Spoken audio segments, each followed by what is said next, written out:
Comscore नुसार आता isakal.com आहे देशातील नंबर 1 ची मराठी न्यूज वेबसाईट। प्रत्येक अपडेटसाठी isakal.com ला नक्की भेट द्या।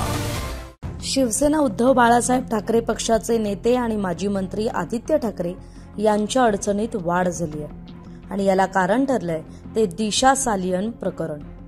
दिशा सालियनचे वडील सतीश सालियन यांनी खरं तर मुंबई हायकोर्टात एक याचिका दाखल केली आहे आणि या याचिकेत त्यांनी थेट आदित्य ठाकरे, रिया चक्रवर्ती यांच्यासह इतरांवर सुद्धा कारवाईची मागणी केली आहे। आता हे नेमकं प्रकरण काय ते समजून घेऊयात। अभिनेता सुशांत सिंग राजपूतची मॅनेजर राहिलेली दिशा सालियन हिच्या मृत्यू प्रकरणाची पुन्हा नव्याने चौकशी करा अशी मागणी करणारी याचिका तिच्या वडिलांनी मुंबई हायकोर्टात दाखल केली आहे आणि या याचिकेतच त्यांनी शिवसेना उद्धव बाळासाहेब ठाकरे पक्षाचे नेते आणि आमदार आदित्य ठाकरे यांच्यासह इतर महत्त्वाच्या व्यक्तींवर गंभीर आरोप केलेत।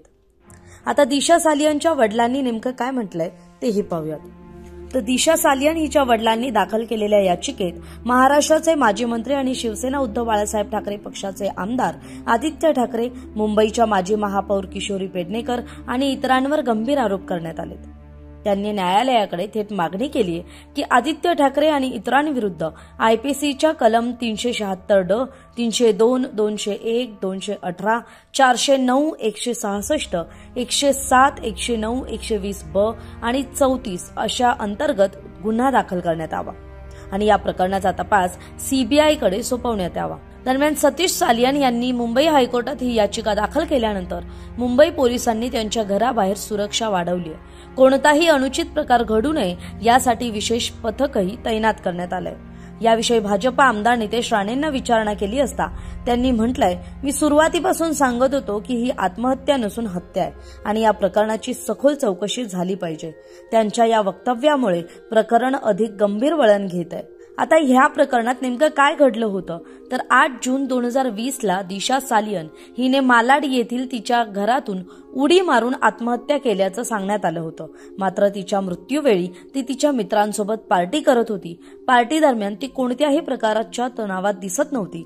तिचा साखरपुडाही झाला होता आणि लवकरच ती विवाह बंधनातही अडकणार होती। काही लोकांचा दावा आहे की हा अपघात किंवा हत्या असू शकते। तरी दिशा सालियनच्या मृत्यूपूर्वीचा एक व्हिडिओ सोशल मीडियावर मोठ्या प्रमाणात व्हायरल झाला होता।